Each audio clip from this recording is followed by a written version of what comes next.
Greetings and welcome back to the For Health Scholars channel. My name is Dr. Orobosa, and on this channel, I show current and aspiring healthcare management, administration, and public health professionals how to one, quickly and successfully earn their degrees, and two, how to start, build, and enjoy profitable careers within the business side of the healthcare industry globally. Now, today's video is all about how to write an awesome cover letter, and this video is part three of a series that I entitled How to Land Your First or Next Healthcare Administration Job. And so the first video talked about just embarking on the process of finding a healthcare administration job. And the second video gave you some resume tips, of course, with do's and don'ts. I definitely encourage you to go back and watch those videos. And so today is part three because we're going to talk about another essential document in the job recruitment and hiring process, which is your cover letter. However, before I jump into today's conversation, there are two things that I need you to do for me. And so the first one is to subscribe to this channel, and the second is to turn on your post notifications. Here's why. Each and every week, I do go live or post videos live that answers many of the questions that you may have about the business side of the healthcare industry. I even answer questions that you probably can't find with a basic Google search. So definitely subscribe and definitely turn on your post notifications. I promise you don't want to miss out. So as I stated, today's conversation is all about how to write an awesome cover letter. And once again, this document is here to help you get the callback so that you can get scheduled for the interview and ultimately hired. And so it leads to this question: are cover letters important? And my answer to you is yes. Cover letters are absolutely important. And here's why. With the cover letter, it allows you the opportunity to tell the hiring manager why they should what? Hire you. Okay, I'm going to repeat that. A cover letter is a supporting document that helps a hiring manager understand why they should hire you. So your goal as a job seeker is to ensure that your cover letter, it paints a perfect picture of why you are the best candidate for the job. Think about it. Many healthcare positions, especially administrative healthcare positions, once they're posted, they're receiving thousands and thousands of resumes. So if you watch my resume video, I talked about some of the ways why your resume may get rejected and ways that your resume can get and grasp the attention of a hiring manager.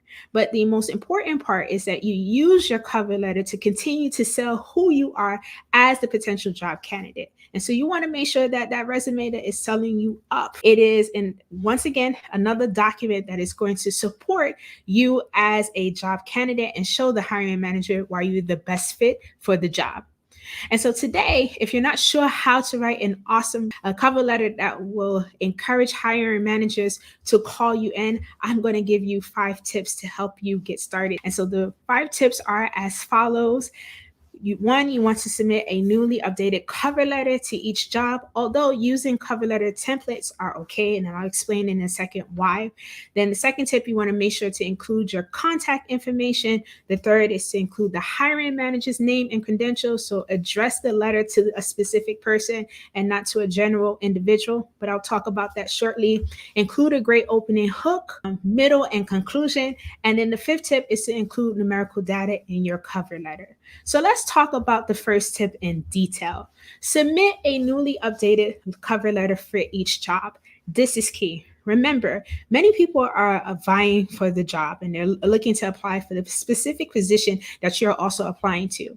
But when you are applying for multiple jobs as a job candidate, you never know who is behind the scenes. You never know if that hiring manager works for multiple organizations. You don't know if they're a part of a company, and they may see your cover letter before. They may have come across you as a candidate. So you definitely want to make sure that your cover letter is personalized. You don't want to send a generic letter because it shows the hiring manager, the recruitment team, HR department that you didn't really put your best into this. You're just using a generic letter and you're shopping around. You may not have the intentions to specifically want to work for that organization. Then tip number 2 is to include your contact information. This is very important. There are so many individuals and candidates who are so afraid to put their contact information, and I understand the many reasons why. But I'm here to tell you if you don't include your contact information on your resume or cover letter, how do you expect the hiring manager to contact you?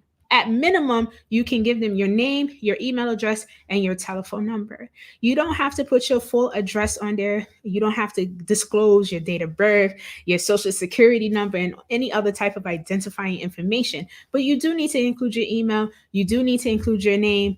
You do need to include your telephone number, and you may even want to include like your LinkedIn URL. I have been reading so many different articles that just they prefer for candidates to now put their URL from their LinkedIn on their resume documents and cover letter as well. So that's as much information that you can give, enough for them to contact you without feeling like your privacy is going to be invaded or that you're going to experience identity theft. And I hope that doesn't happen to anyone, but we do need a way to contact you. And just because you included your contact information on your resume, don't assume that your cover letter is always attached. It can get separated. So you do want to make sure that in each piece of documentation that you submit for the position, it has your contact information on there. The next tip, address the letter to the hiring manager. Remember, this is a letter, and individuals are more prone to read a letter that is personalized to them. You don't want to just say something like, to whom it may concern, because then it has no specific person that it's going to go to. And so for you as a job candidate, you may need to do some research to see who is the hiring manager behind the position, or you can put a person's name so that you make it personalized, and it shows, once again, the hiring team, particularly the hiring manager, that you took effort to figure out and to find their contact information to make that letter personalized to them.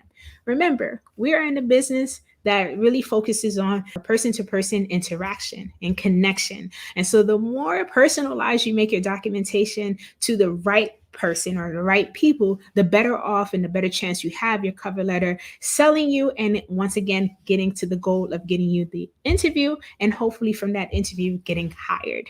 And the next tip is to include a great opening hook, a persuasive middle, and an impressionable closing.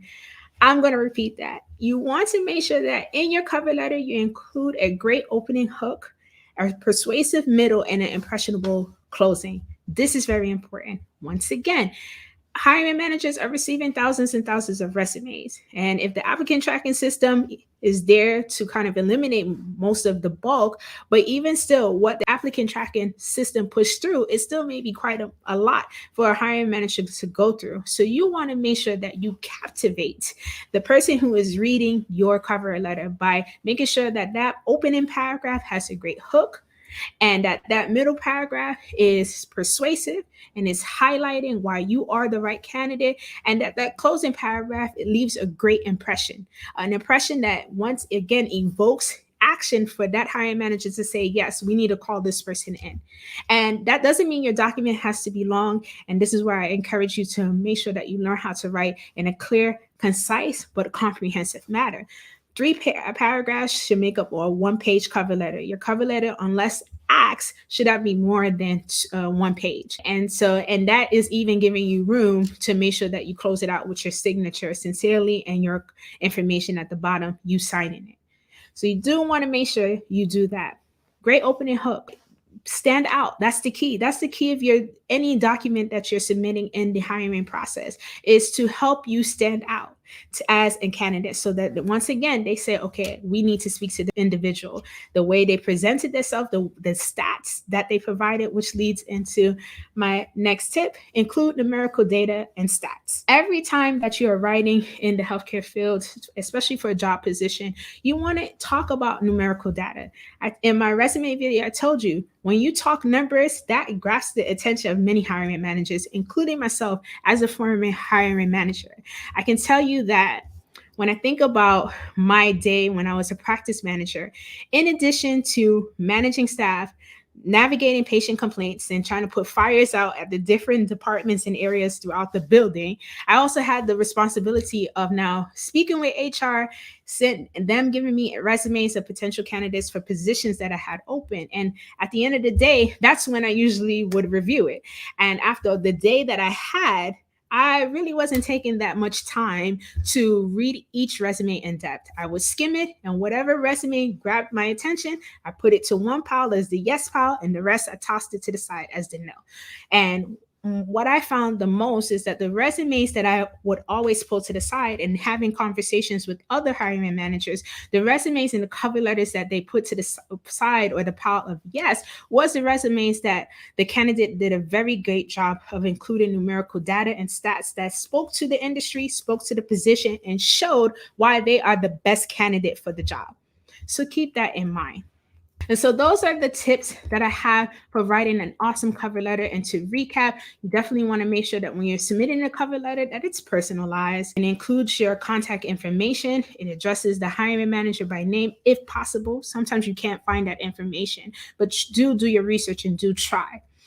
Then you want to make sure you include a great opening hook, a persuasive middle, and an impressionable closing because, once again, the goal is for the hiring manager to call you in for the interview. And lastly, include numerical data and sets.